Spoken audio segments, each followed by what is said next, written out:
binuhay kay Kristo. Inyong malalaman na ako ang Panginoon kapag aking binuksan ang inyong mga libingan at aking pasasampahin kayo mula sa inyong mga libingan o bayan ko. Ezekiel 37:13. Inilarawan ng Diyos ang Israel ng mga tuyong buto na nang magpropesiya si Ezekiel ay nagkaroon ng laman. Nang muling magpropesiya si Ezekiel, ang Espiritu ng Diyos ay pumasok sa mga ito at sila ay nagkaroon ng buhay. Tayo ay gaya ng mga tuyong buto na binuhay ng Diyos.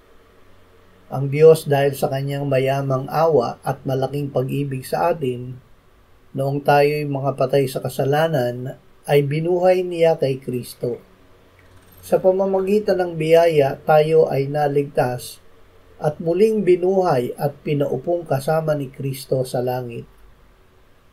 Ama, ikaw ang pinakamakapangyarihang Diyos na nagbibigay ng buhay. Salamat na sa pamamagitan ni Kristo, kami ay iyong muling binuhay at ipiniling sa iyo kasama niya. Amen.